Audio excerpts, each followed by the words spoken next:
Good day guys mga bay, for today video magluto tayo ng sinugba na limpo at manok mga guys para itong sudaan ng pamahaw paniuto ni hanggang panihapon na. Ayan guys, ganyan lang pag minarinate ko na yan na isang linggo mga guys.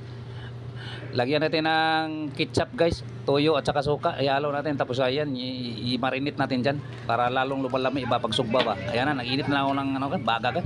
Ayan, ilagay ko. Ayan na, luto na mga bayo. Agala, limpo.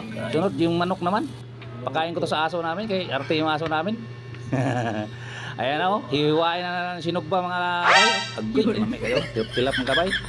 Mura maghalo bay nga gigutom bay. Ay, tilawan natin bay. Titilawan nga natin. Gulamay na ba to? Kayo. Lurat gugmatan niya bay ko nakakaon ko katilaw. Lamay kayo. Iwa-iwaw na to nga guys para iandam na to sa pagkaon. Ayan na, ready na. Ngaw na ta. Mag-pray muna tayo. Ayan na, hakap na bay. Ini lamay kayo. Isaw-saw natin sa kita na may ano ba? Patis. Agoy. Lamay kayo. Gusa na pulgana bay. Maraming salamat Lord sa biyaya na tanggap ngayon Lord. Tulakan natin og ano esprit eh. Maraming salamat Lord sa grasya na dawat Lord. Ayan na. Gutom na ko kanina guys. Dang ano na pamahaw paniudto na ni mga guys, mga alas 11 ako kumain guys. Ayan, inuman na to ng ano ba, sprite.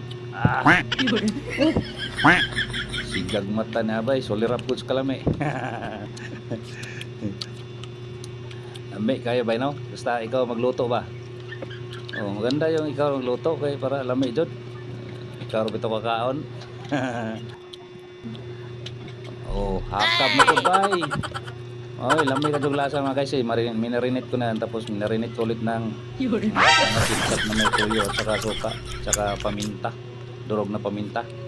Lamay agkaon. Thank you for watching. Bye bye.